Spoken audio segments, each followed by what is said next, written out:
Oregon's got a weird history, and here's part of it. Rajneeshpuram popped out of the landscape in 1981 after the purchase of the Big Muddy Ranch. It was what's called an intentional community, located deep in the deserts of Wasco County, south of the town of Antelope, Oregon. Within 3 years, the ranch had been transformed from an empty patch of hilly land into a fully incorporated city, complete with a fire department, police, water and sewage treatment, restaurants, malls, and even an airport. It sported a population of approximately 7,000. All of it was ruled by the Neo-Sannyasins, also called the Rajneeshis, under the authority of a man called Osho. Bhagwan Sri Rajneesh, called Osho by his followers, was the founder of his very own cult. In truth, Osho was a simple guru, not dissimilar to any other. Through the 60s, he had spent his time going around India preaching against conservative traditions and encouraging free love. It wasn't until 1970, in Mumbai, when he began building towards his great vision of the world. India didn't turn out to be a welcoming place for the Neo-Sannyasins. Osho chose to relocate the endeavor to Oregon, where Rajneeshpuram was founded. Within a year of their arrival, the growing community began facing a wave of legal troubles coming from their Oregonian neighbors. Originally, the commune leadership had stated that they intended to use the land for an agricultural community.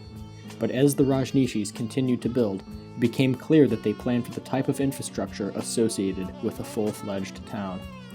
The land use conflict became the catalyst for a long-term tension between the commune and local residents. Nobody could predict how far it would actually go.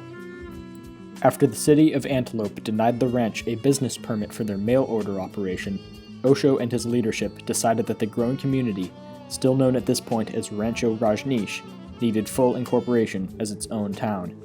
Due to this need, the city of Antelope, only 18 miles from the ranch with a population of 50, became the focal point of the escalating conflict.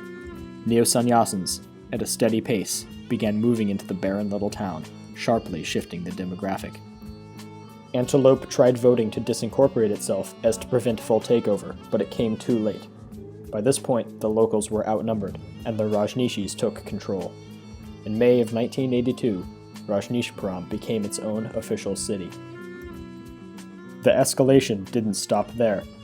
The Rajneeshis, now growing in power, owned a hotel in Portland, the Hotel Rajneesh. In June of 1983, the Jamaat-ul-Fuqra militant group orchestrated a bombing at the hotel. The Rajneeshpuram Peace Force's display of automatic weapons triggered an even higher level of worry and concern across the state of Oregon. It seemed to many Oregonians as though violence was imminent.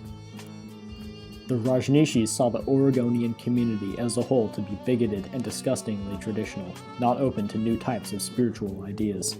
This was extremely contrary to the Rajneeshis' own beliefs in playful openness. The community's neighbors had quickly fulfilled this perception even more as the tensions grew. Fundamentalist Christian church leaders began to openly denounce Osho and his followers. There were petitions statewide attempting to thwart the group, which was coming to be known as a new Sodom and Gomorrah. Slang terms like red hats or red vermin became popular ways to refer to the Rajneeshis, making fun of their typical red-pink fashion sense. During this time of extreme tension, Osho himself did not speak publicly, instead having his personal secretary Sheila Silverman, known within the group as Ma Anand Sheila, act as commune spokesperson. Within a short time, she became the de facto leader of Rajneeshpuram. Sheila became a fitting face for what many had accepted as a dangerous and powerful cult.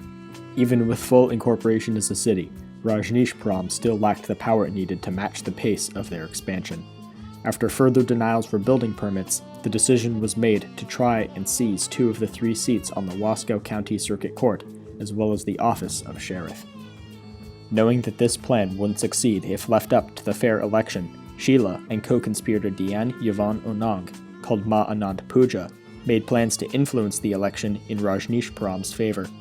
First, they deployed the Share a Home program, which moved thousands of homeless people to Rajneeshpuram, where the commune attempted to get them registered to vote in an effort to increase the constituency of the group's candidates. This attempt was stopped by the Wasco County Clerk, who enforced a new regulation which required new voters to submit their qualifications before being allowed to vote. This is when Sheila and Puja set the second part of their conspiracy into action. Most of the county's voters lived in the Dalles, which is the county seat of Wasco County. The conspirators planned to sicken and incapacitate a majority of the county's voting population on election day, allowing the Rajneeshis to hypothetically win in a landslide. Salmonella bacteria was purchased from a medical distributor in Seattle and staff cultured in labs in Rajneeshpuram. In August of 1984, 2 visiting Wasco County commissioners were poisoned by salmonella bacteria in glasses of water. Shortly after, a team of at least 12 Rajneeshi agents went to various restaurants in the Dalles and infected the salad bar produce with the bacteria. The result was a shocking 751 people infected.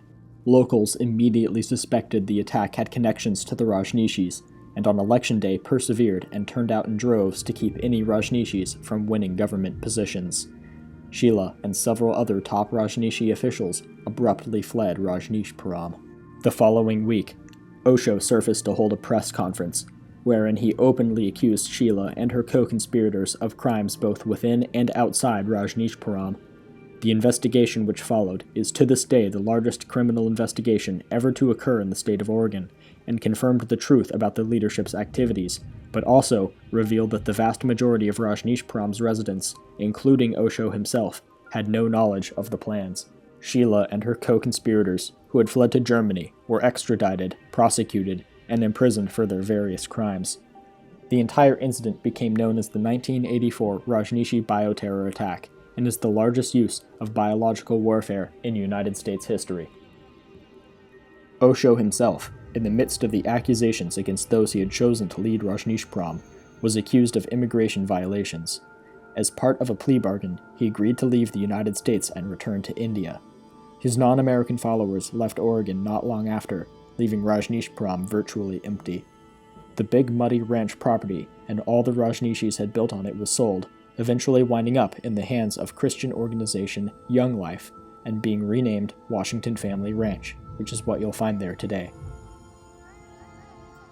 Osho died in 1990, only 5 years after Rajneeshpuram met its end.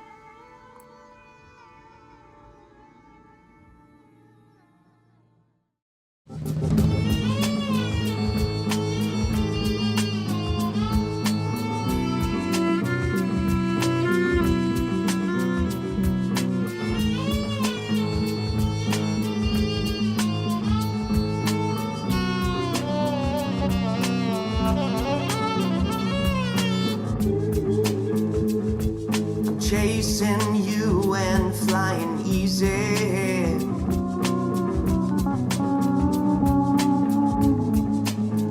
writing signs in the sky, breezy and high.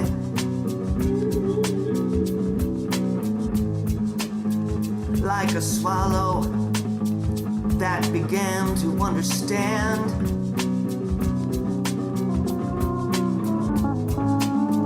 It could soon hit the ground and crash land. The mountains were weary with trails like a puzzle, and night birds flocked in caves to nuzzle. Love was clearly like dew that evaporated, and night birds cried in the dark and then mated. The mountains were weary with trails like a puzzle, and night birds flocked in caves to nuzzle. Love was clearly